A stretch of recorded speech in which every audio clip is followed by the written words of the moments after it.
regardless of which side, they just don't want Ryu to have the Talia. They don't want to make, I guess, that mistake at all and have him roam to the side lanes and control. It is very interesting because while last game was, pretty measured, it was, a longer game. So much of it did still feel like it came down to the early stages where Apollo got originally put behind to me. Those first couple ganks where he forced out summoners and then we were able to repeat gank multiple times, get 2 early kills on him. He fell quite behind Cody Sun, and he never really caught back up. Yeah. A lot of the fights, even when you look at that one fight that went so poorly for Clutch around Baron, where somebody gets out with no health, comes back in with the Warmogs, regenerating back up to full. Apollo was a full item down on Cody Sun. Had that early game not gone so poorly, had he been more comparable in the itemization, that's a kill right there. That's something that could turn things around. And here's a question that was asked on the desk. Why are they not going for the Xayah Rakan? Wondered where that was all series long, if you will. This will be really interesting, though, if Aphromoo is willing to pick it away. I don't think you should.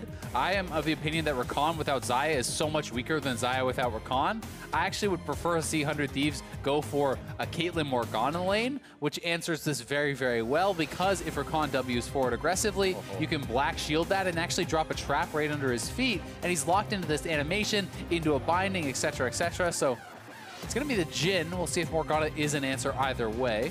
Cody Sun with that 6-0-7 in their final game against TSM on that Jhin play. We'll see what else is next. As you said, this has been the Olaf 3 games in a row.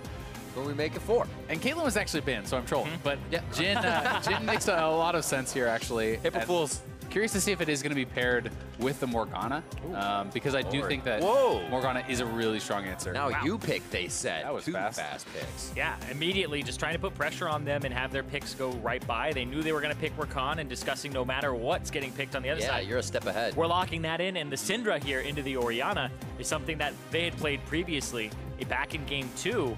Or sorry, back before that, and they had actually played it in game 1, and they lost, but they still feel like the Syndra will be able to contribute damage. This is looking so far like mid-game composition for Clutch, with the power of Hakuho on an engaged champion with lane dominance.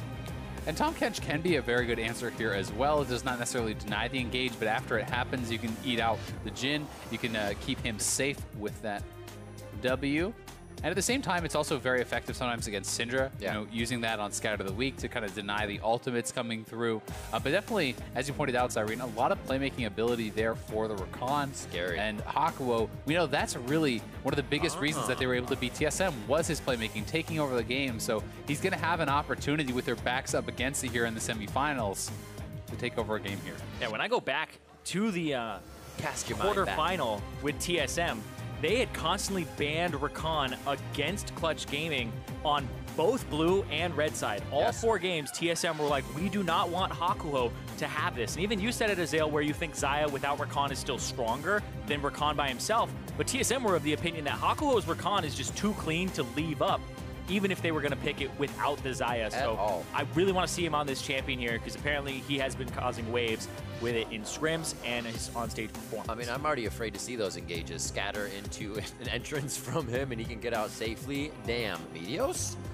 Cho'Gath also banned away. We have to point that out, because for the first time we are not going to see Ssumday on that Cho'Gath. So the Zac for Meteos, and they're leaving Ssumday's pick for last. So if we did see something like that Sion again coming through, there is potential for somebody to go for more of an aggressive counter pick. We did see him pick Darius earlier in the season, which was pretty dominant. Maybe that's a little bit of wishful thinking here for me, but it would be interesting to see if somebody has the confidence in the semifinals to go for really an aggressive counter pick, something that can take over the game in a side lane. Yeah, I really like the Cho'Gath ban here. The Ornn ban from Clutch Gaming, they banned kind of their own champion away, but they're on blue side, so 100 Thieves would have the first pick on that second phase. And now Ssumday is going to bring out that Shen here. I think one of the last times that Ssumday had that Shen in the top lane, it was Impact bodying him, and then him realizing, okay, we should probably turn this around. That was the one game they lost out of their last 10. Yeah, that was that game. Impact's like, I like this no ward thing. I can do my own thing. It will create a lot of pressure. And kind of everybody relearned that situation. Now we are here today. And we did see this matchup yesterday a fair bit. It is a pretty interesting one. The Shen can definitely have advantages if you are able to actually get that push going, if you're building into Titanic Hydra, and you can trade pretty well with your pull-through on the Spirit Blade, giving you percent HP damage as well as that bonus attack speed. But that being said, this is nowhere near as advantageous as the Cho'Gath is in the Sion, I think Sion certainly has the opportunity to also go positive in this matchup, especially if you are playing with Comet. Unlike Cho'Gath, Shen does not have anywhere near that same level of sustain, so the Emax Comet build can actually be quite effective in just poking Shen out, making him vulnerable to dives, or forcing him back to base. 100 Thieves do keep themselves with a bit of global pressure here. The Galio out this game. They slot in a Shen towards the top side. It's not something they super prioritize, but being mobile on the map is something they do love throughout these games. We're going to have that Jhin pretty protected in the game. Cody Sun, I said 6-0-7 in that last game against TSM, but he is up against the Xayah Rakan combo now of Apollo Hakuho. This is going to be a good one for game 4. And it is that Comet for solo, so he has made the swap over from the Glacial Augment going to Comet in this Shen matchup can be pretty strong. So excited to see how he's going to be able to do up on the top side now that they've given him a little bit more help in that Sion matchup. Yeah, the fact that they have that matchup now is good for them, but also the bottom side, Xayah, Rakan, and right now we're seeing picks and bans and first pick priority be all about who can control the bottom lane. The first picks in this entire series have been Caitlyn twice, Xayah, and then Azir once when it was left up and Febiven picked that away. But instantaneously, 100 Thieves are securing their AD carry in their first round every single time as soon as they can to get something that's priority in the bottom side of the map here and something that has an advantageous matchup. So now, Clutch Gaming, with that Lovers duo, this is one that's just considered to shove in, deals a lot of damage, even in the late game, and it's very, very potent with Engage alongside. It's pretty interesting to see Aphromoo actually making the choice to go for refillable as his starting item. So that to me is almost saying, hey, I'm actually not that worried about your early laning phase because you are going to get less regen, than the 3 pots start, obviously. But it starts to pay off more and more if you're not actually getting pushed out and punished for it. So that'll be interesting to track if Hakuho and Apollo can get anything done. He also went Guardian here too, and we've just been seeing Unsealed Spellbook constantly on supports to swap it out for things like TP, and it just looks like he's going for more in the resolve for protection in the lane phase, because I think he's just saying, we're going to lose this lane. So one of the reasons I think Guardian is actually so strong in certain matchups, and it is matchup dependent, is when you're looking at something like a Syndra plus a Rakan, it's all about the burst, and this is almost like a second Locket as we are seeing a Clutch invade here and actually steal away Meteos' blue, unbeknownst to him, but Guardian definitely can be very effective in keeping your AD carry alive versus the Syndra Unleashed Power and these sorts of all-in combos, especially if you can get a Locket on top of a Knight's Vow, on top of Guardian. It starts to really feel hard to actually ever burst through, so I think it's a cool adaptation. Yeah, and if you're trying to just protect Cody Sun and deal damage in the late game, yeah, keeping him alive is everything that you want here. And Meteos, you saw that stat on the side, 17-3 all-time NALCS record on Zac. Insane. It is really insane. It's that signature pick for him, but we'll see how he does in this game because he just got counter jungled level 1. Yep. But I mean, especially when you consider over how many years, right? It's not like, oh, he's just playing it when it's OP. He's played it through so many metas, so many patches. It's a different champion, too. Exactly. He's always effective on it, and you love to see those signature picks working. Says he wants to get away from that Cloud9 name, but then he goes ahead and picks Zac. Mixed messaging. Let's see what the King of the Jungle can do, as he was used to be called on that champion, as he can now recuperate from a camp down. LirA keeping himself low and quickly farming through the jungle. Corrupting Potion here for that Sion top, and that damage from Ssumday. Woo, looking good, but he says lane advantage, thank you. Yeah, those early levels can be pretty scary if you get caught in a taunt, but as you see, Ssumday is getting poked pretty low. He's used his pot as well. As those E's come out and continually poke you down, can get a little bit dicey.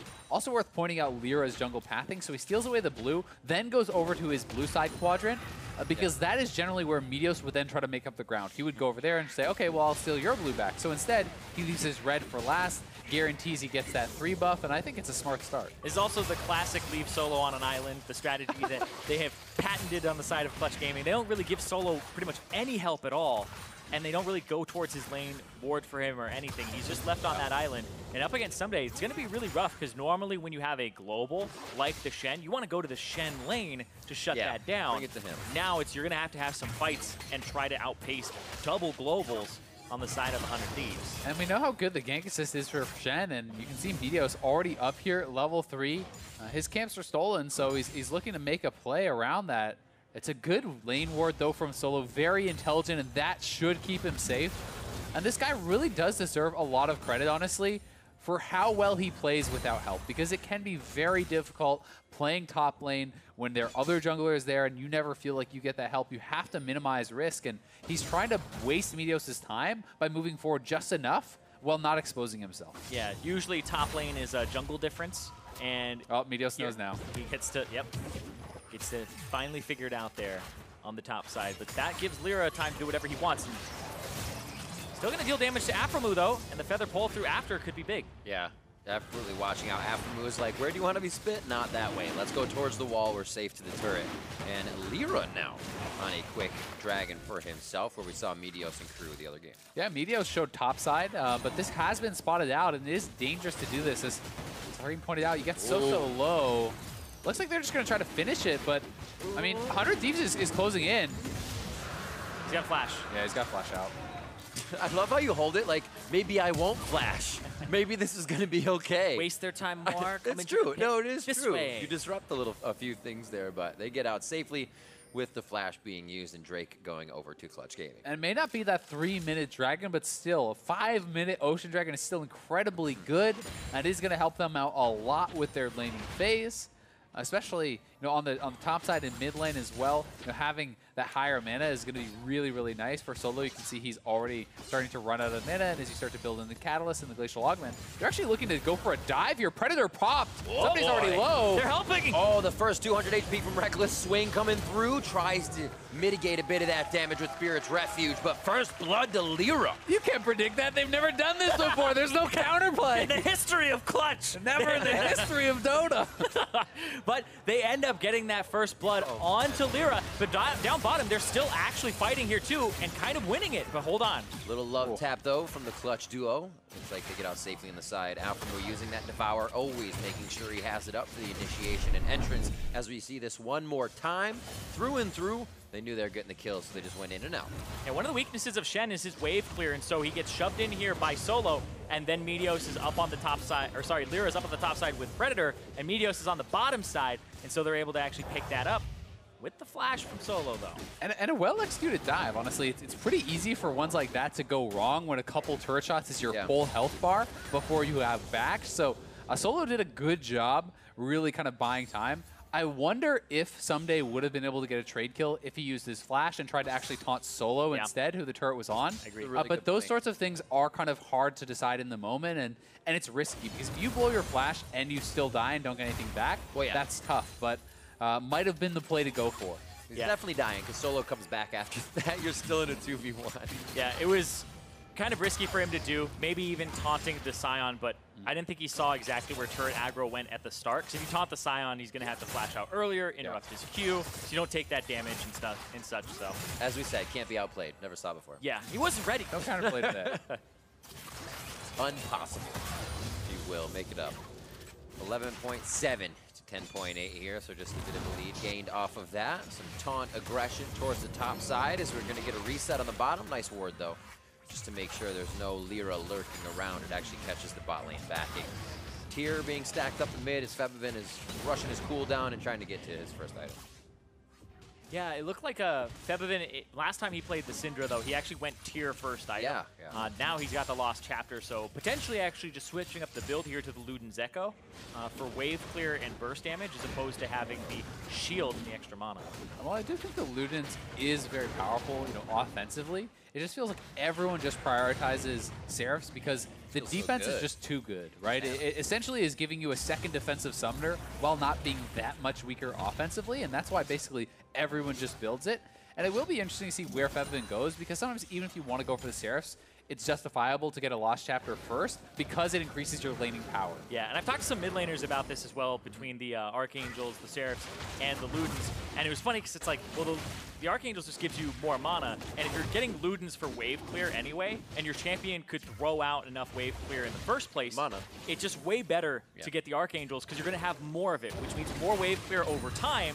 And so, sure, it's not a burst of wave clear, but if the other guy doesn't have it and you do, you're going to be able to just out-wave clear him in a longer... Back to the scene of the crime. Whoa, taunt already used. Initial hit. That's turret aggro gained at max range, which means That is LirA getting in right away to get the kill once again, but it actually goes over to Solo that time. And we talked in Champion Select in every single game how it's coming down to the bottom lane. It looks like that's what the draft revolves around Switch here. it up. Now they're going towards the global. They're going towards the Shen here. The change of the game plan here to pick on Ssumday and get Solo ahead. And that's actually a really big kill, because look at this wave that is at his turret. When you die under your turret without TP, it's often that second kill that is so much more impactful as that top laner, because you are just feeling terrible making the long walk back, knowing not only are you going to lose every one of those minions, but the wave is going to stack and push away from you. So you are even more vulnerable again. You're going to have no flash. Just about to crest 1,000 gold deficit there for Ssumday as he's taking that long walk back to lane, and it's already at a spot where Solo can give him a lot of trouble.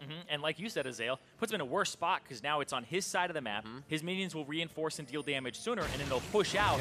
And right now, this is the worst part to be in as a top laner, and also as the jungler for the top laner, because now you have to make the decision, do I camp the losing lane to get him back to even? And even then, you don't get him exactly back to even off one play, and the bottom side could be exploited then. So now you have to watch where both these junglers go in response. Because even if you camp there, if their jungler is there, you're expecting to lose the 2v2. And if you lose the 2v2, the game could just be done. So it is definitely a tough decision, and it's one that Meteos is going to be faced with. And if you go elsewhere, it's like, he could show up with TP. And so now the top laner has influence over the entire map, and you have just Stand United now for Ssumday. His TP will be up in a second, but I think this opens up LirA to not just go back to top, but to go to other lanes now, especially with the Dragon coming up. It's also pretty interesting because when you get put behind in a build like this, often it's actually pushing Shen off of rushing a Tiamat. And having that early Tiamat for wave clear really does help a lot against Sion, especially if Sion is doing a banner rush like this, because you need to be able to contest the wave early and often to actually prevent a lot of that banner damage. And now going to be on the back foot, will have to be building more defensively, may not have the option. It's kind of a slippery slope too, because Sion, we saw he out-wave clears the Shen, and then all of a sudden, whoa, hold on though, Meteos. Uh-oh, might get separated on this one. Not feeling too good. No more roams were coming in. It was actually going to be Aphromoo and Cody Sun making that trek first, so he would have been good to actually keep the engage going. But you always have to watch out for the Stand United, right? It's faster than the TP. Yeah. So Solo is just chasing Ssumday down the river like, hey, come back here, make sure you can't actually leave. And now LirA's on the bottom side, doesn't have the Predator. Maybe? It was just a prank. Yeah, it was absolutely a prank. No Undertow came out. They were just doing a few taps. You got a block for Hakuho. Hakuho now is trying to dodge in, back, left, right. Throws down the charm, but he cannot be quick enough to get out of that one. Hakuho goes down and a kill to 100 Thieves. That was some really poor communication from Clutch Gaming. You could see it was actually LirA running out as Hakuho goes forward, and then no one blocking for Hakuho. I don't know if they were assuming a roam was going to come in, or they're worried about Stand United perhaps, that thinking we can't take this fight. But either way, Hakuho gives up an easy kill. And now that might be the Drake on the bottom side, which it looked like Clutch were going to be able to secure with the advantage they have. But now 100 Thieves, that's going to go over to them. Yeah, LirA's going to have to put himself in too tough of a spot to get that. Nicely done for 100 Thieves to turn the game on its head just a little bit. Still behind with that advantage in the mid lane to Clutch Gaming, but Cody Sun gets going on the Jhin now. Yeah, we talked about the lack of Tiamat top lane. It's a slippery slope. Now that you don't have wave clear to contest the Sion gets to roam before you, and then you don't also get to have the waves. But watch this for Hakuho. The battle dance, the first one is interrupted, because you would be able to have two. The first one he goes back, actually gets rooted there. So he would be able to go to Apollo, then LirA, and get out. But because the first one's interrupted, he doesn't have two left. And this one looks pretty funny because LirA and Apollo, you're thinking, okay, well, can't you block for it? But I guess they are just respecting the Stand United and too worried about the Shen coming in, because if they turn and commit to that fight to try to save Hakuho, Shen comes through, maybe you all die. Yeah, so it's even worse. They're just accepting, all right, you messed up, that's that, we give up one kill. Back out of base, lots of pink wards here to be placed. We'll see if they have the ability to be defended as well. Look at where Herald is going to be taken by Clutch Gaming. Look where Ssumday's standing.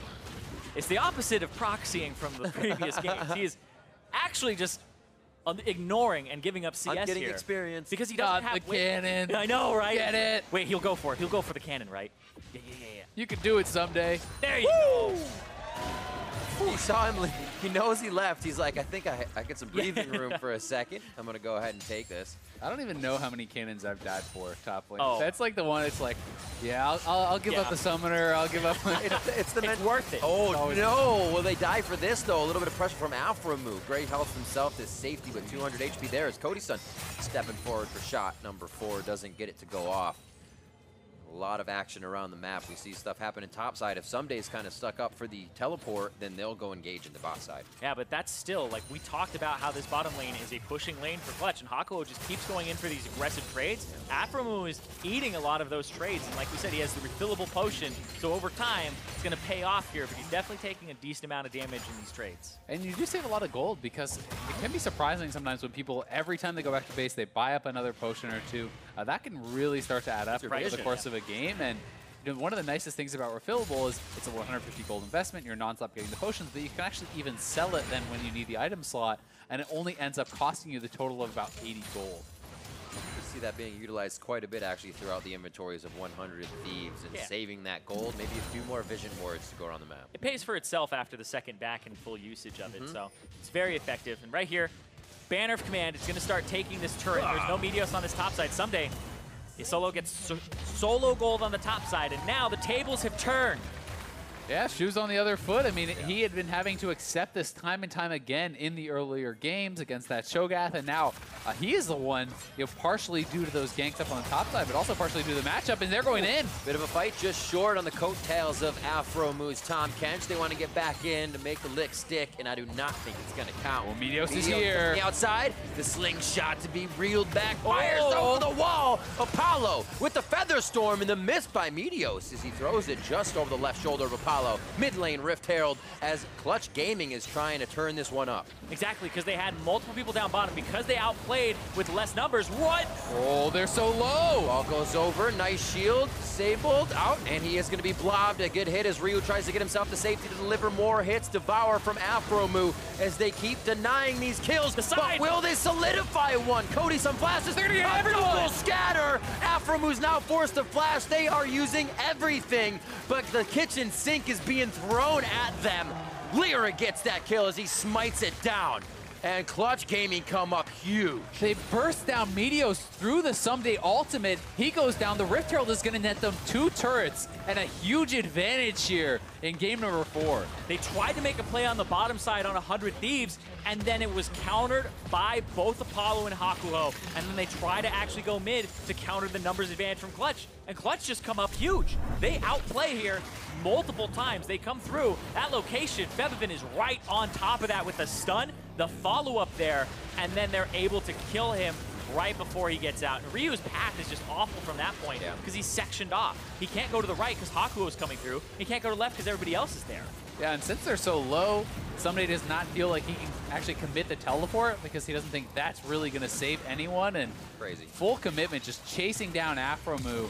Going to be able to get another kill with the smite there is LirA. And that's such a massive play off of the Rift Herald. That's a 6,000 gold advantage for Clutch. And so far, these early games have been really kind of silent. But this gives them a large key tool to use as they hit the mid game with Apollo and Hakuho being very far ahead. And I think there's windows all over the place right now with this many summoners being down. Clutch Gaming could get themselves in a pretty scary spot if Ryu and everybody are able to hit those ults, keep these fights going. So there may be a bit of a calm before another storm here. 5-1, 17.5 minutes in, but that's a 6,000 gold jump for Clutch Gaming. And if you want to push the pace here as Clutch, look at all the engage that they have. The Olaf flying in, Sion ultimate. You have the Xayah Rakan duo, which is incredibly powerful engage and follow-up there as well. So definitely the ability to really push the pace now, being this far ahead, pre-20 minutes, is a pretty tough lead to come back from. That's one of the things is Hakuho's Rakan is just fantastic, but they're going to pick it up there. It goes to his Rakan. Even better. Okay. All the more engage coming. Intentional, completely intentional. Exactly, 100% intentional. But I think somebody that, even though like this bottom side of the map was doing well in CS and outplaying, the top side of the map for Clutch Gaming is where the focus is right now. Solo with the 100% kill participation. He has been smashing this lane because of the matchup. They banned the Cho'Gath. They pushed Ssumday down the champion list. and he counters the Sion with the Shen. The ganks went through from LirA, they camped that lane, and now Solo's in a position with that banner where he just has inevitable pressure on a lot of these turrets, even netting them their first one of the game. That was big to be identified there in Champion Select. We said maybe it was this or that. They were able to get by at the one game, but still they said it was too tough to actually play for. Now we see Solo getting that advantage from LirA and just running away with it. 4 turrets as well to Clutch Gaming. That means 100 Thieves has a lot of money on the map to be taken down. They just haven't been able to get to it yet. And the question for Clutch just becomes, can you continue to build upon this lead? You are very far ahead pre-20 minutes. How do they extend that? Can they knock down the remaining outer turrets? Can they actually get to the Baron and either A, force a team fight, or B, rush it down? Because that's what you need to do from the position. You know, you pointed out in draft, Zirene, that this is more of a mid-game focused team. It is perhaps a bit lower on DPS to kill this front line in the super late game. So you need to push the pace. You need to be able to capitalize on the lead you've built. The Xayah still has a little bit of insurance behind it, but yeah, they spike in that mid game, and they don't have to worry about a Cho'Gath anymore when they do objective. That, I think, is a huge weight off their shoulders. Looking for a pick, though. If they get Hakuho and he's a little too far out, they delete him immediately. That goes to 3 members of 100 Thieves, and they start to make a little work of what's been very tough here in the first 20 minutes of the game. Follow pretty far up there without his support. A little bit risky, but you see Solo again pushing on the bottom side of the map, does have the banner available, and they're looking to use that to just build pressure on this side and try to draw multiple men down to the bottom lane. Got to figure out where that teleport can come from and see if you can stop it. If Solo's always in the face of Ssumday, they may have a big upper hand in these fights to stop that stand united. It's like Cody Sun, he gets himself pretty safe here with the wall of Aphromoo halfway down the river, as well as Meteos. They take control over top side of the map vision, but it is cleared out ever so slowly here by Clutch Gaming. A lot of respect being given to LirA here as he's kind of running solo, but 100 Thieves hasn't been on Clutch Gaming's side of the map in quite a while. They don't know where Clutch is coming from. They don't have the vision past the river. Yeah, a lot of that is those turrets being down, especially the mid-tier 2, allows rotations to come from Clutch Gaming by pushing the mid-wave and then going into the jungle and dipping into Fog of War. But now it should be playing around the top and mid side for Clutch because the Baron's up and there's no Drake on the table. And they could do the Baron pretty quickly once they hit 2 item spikes on some of these guys here.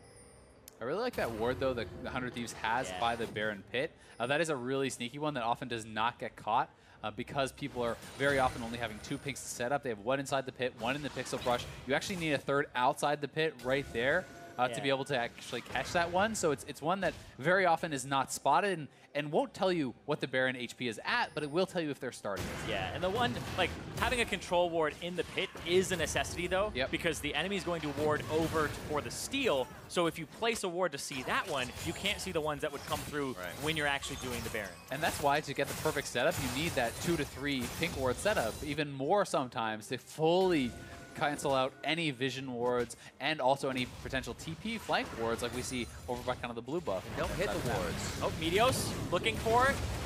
Bad by himself, 4v1 situation as Solo's pushing off Ryu. I don't think they knew 2 fights were going to happen on either side of the lane. That's going to be Meteos going down 100. They're going to go to Baron. Watch. That is absolutely going to the Baron. There's no 50-50 to be had.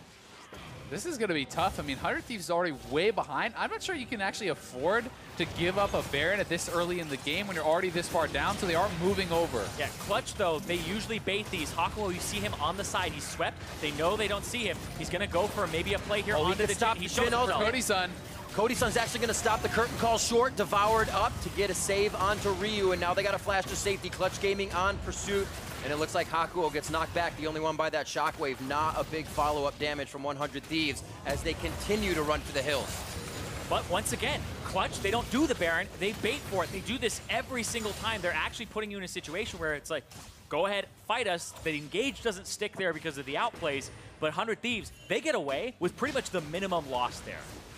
Yeah, definitely nice job by 100 Thieves to kind of minimize the situation, but at the same time, they are down quite a few summoners, so we'll see if Clutch can actually engage again and try to force that out, because that is no summoners on your mid laner, no flash on Cody Sun as well, so definitely a potential to pull something off. And Hakuho has his flash, and he's the primary engage here for that snappy engage to come through from Clutch. So you're expecting him to jump onto Cody Sun and Ryu in these next fights.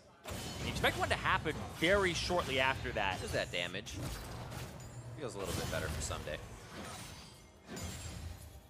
slowly pushing out the bot lane, seeing where the next hit could actually be. Like you said, guys said, focusing top. Apollo's going to keep himself farming up nice and fast until they can get to that second tier. Not enough vision in that portion of the jungle, though, for him to get just past the river. So they detract from that. Looks like they'll head to Febiven in the mid lane. Slowing things down, but this is also a possibility to give 100 Thieves an idea of how to get back in. Those simple catches onto Hakuho possibly, or somebody behind that Baron pit. I mean, Hakuho was the only person who's died in this game for Clutch Gaming. Right. He's been the one warding, trying to look for plays, and he died off of miscommunication and being out of position. And those are the two so far, the two blunders for him, and for all of Clutch so far. The Rabadon's looking for Ryu, coming out fast after that Sarah's Embrace. He just wants to get the impact damage down right away in these fights. And always the other thing you have to look at with Orianna is the utility. Death Cap really buffs out the power of your shield, so makes it even stronger than it would on a pure damage dealer. Vision wars going down. I think the next fight we might have will be over a ward and just trying to gain a little bit of coverage of your own jungle.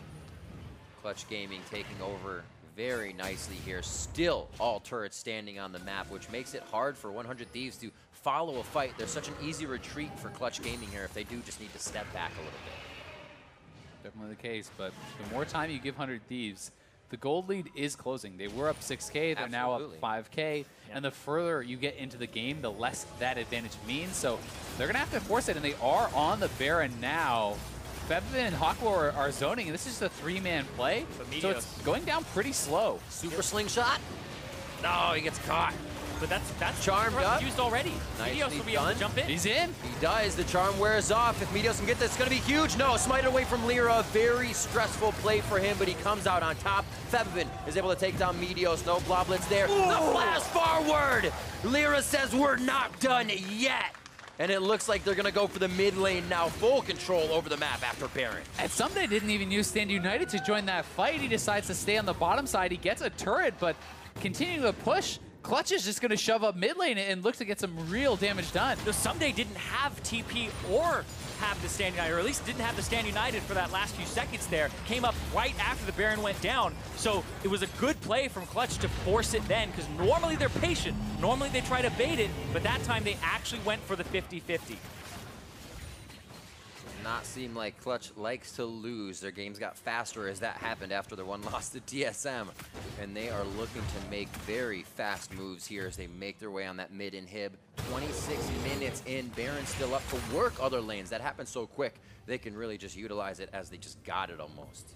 And definitely, having the confidence in LirA to secure that smite, the reckless swing plus your smite combo is pretty powerful, and he is a level up. But, as you called out, Zirene, all the CC was used on Meteos before he used his elastic slingshot. So he gets into the pit. Here is the smite coming down. Looks like an early... Oh, no, it's actually something. He can crit or something. The smite is used, looks like basically at the same time. Yeah, I believe the shot from Jhin going through the Baron might have also chunked it very low, but Ssumday also TPs, cancels it, but then it's like it's already over at that point. Now Clutch, they already knocked out their inhibitor before they even went back to base, so they are going to be able to look to continue this push. And as you point out, that's the third Ocean Drake. That means it's a never-ending push. Even if you trade poke, you step back for a little bit, you will regen right back up, and they're looking for the pick. And Clutch Gaming says, come on in, the water's feeling fine. Meteos takes the first bit of damage. Ssumday on the back line as he was the front. He goes down first. They all turn around as you can see them trying to head for safety. But it's one after the other. Crowd control city. But the defense is pretty good there from 100 Thieves. They'll lose a lot of base and have to defend now inside. And this is just going to be another inhibitor gone. There's no way to defend this, and they can just continue the push potentially and look to end the game. Once again, almost deja vu from our previous game of when they were coming in. That quick Baron, that quick hit, and then they don't stop. They're right back in your face, trying to take you down, and I'm sure they'll keep the fight going just like last time. Yeah, they have no way to kill this Baron banner cannon minion here. It's just going to have to just shoot at the base, and right now they're trying to end it and take us to game 5. 100 Thieves coming out strong. It went game for game. 100 Thieves got the second one, but now we're going to game 5. It's 2-2 as we're all evened up. Clutch just refuses to die. Everyone predicting them to lose in the quarters, predicting them to lose in the semis. We were going to game 5. Clutch is the 6th seed, and they are 1 game away from going to the finals. And 100 Thieves still at match point as well are going to really have to collect themselves and make sure that they are on point for game number 5. And absolutely incredible. Clutch Gaming threw them the curveball there because they went after the lane that Solo was in twice with LirA, and they had the winning bottom lane on the side of Apollo and Hakuho. The Xayah Rakan combo gave them so much pressure bottom that they could go focus top lane and get Solo ahead of Ssumday, and that made a huge difference, and it broke the map wide open. And LirA in particular played out of his mind. And these guys are completely taking control of that kind of essence of excitement that, oh my God, we're doing this. We heard it in the TSM comp. They didn't believe it. We don't believe it. Yeah, well, they're believing it, and they're making great use of it. Let's send it over to Dash, Mark, and Jat to get their thoughts on how Clutch brought this series to Game 5.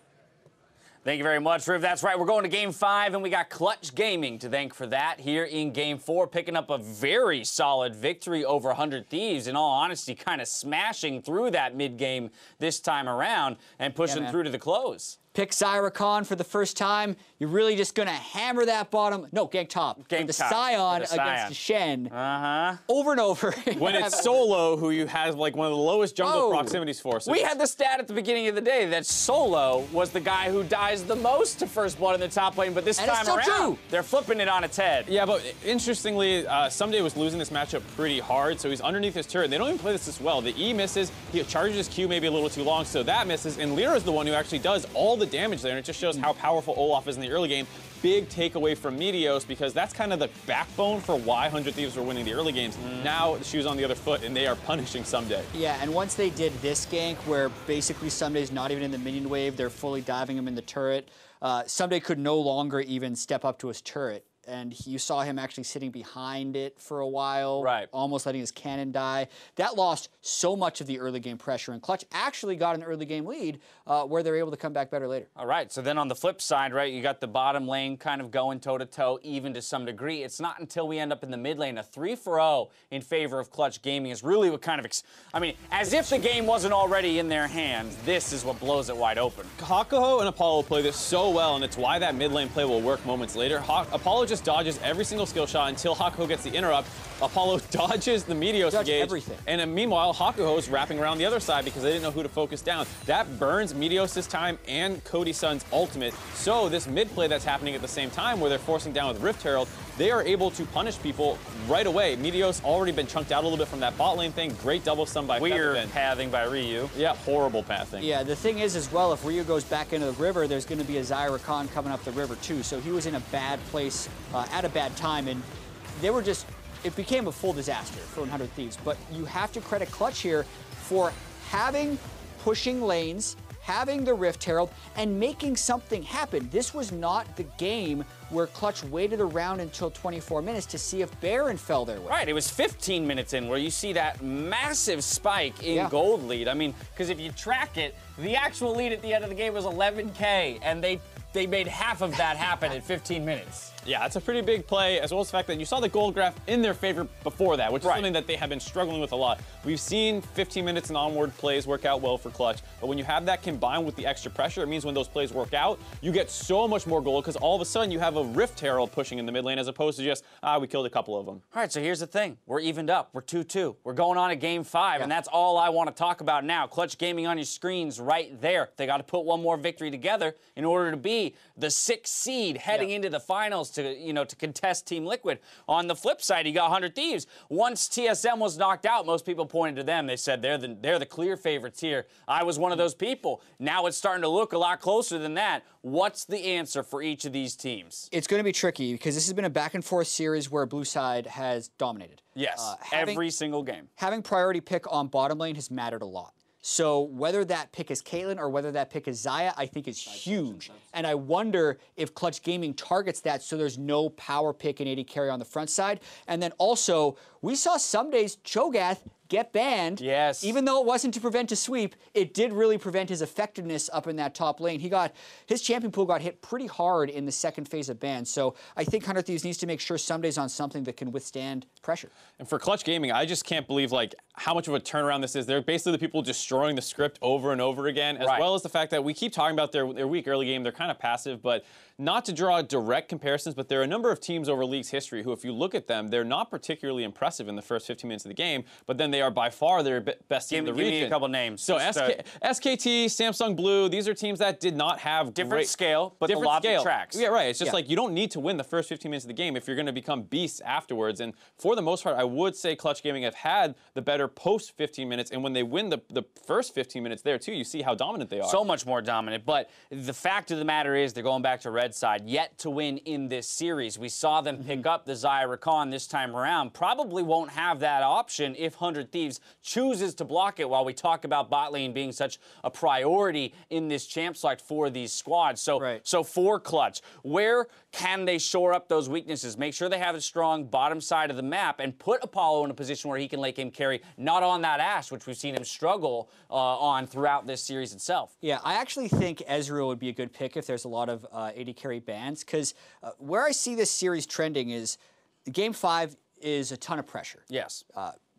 So many of these games have come down to in-the-moment team fighting and being able to outplay the opponent. Yes. And I think 100 Thieves has played best when they actually have a lot of disengage. So when they can prevent the other team from fighting them, Clutch Gaming is the same way. So even though we're in this meta of like piling in 5 engaged champions on both sides. Fast games, lots of action. I think this one will be more important about who can prevent the other team from getting the fights they want. Okay. That'll control the objectives and ultimately the pace of this game. Yeah, we're talking about how similar these teams are stylistically. We just thought 100 Thieves was better individually, but it turns out that for the most part, Clutch Gaming is going toe-to-toe with them. And so you give Apollo a little bit better of a mobile champion. You get a strong early game jungler, so Meteos isn't the one leading the game, and then, you know, Ssumday doesn't feel as powerful without that Cho'Gath pick. All right, well, there you have it. 100 Thieves will return to blue side. We're locked up 2-2. A trip to the finals has come down to Game 5. Meet us back here after the break to see if 100 Thieves or Clutch Gaming will be fighting for their first NALCS final.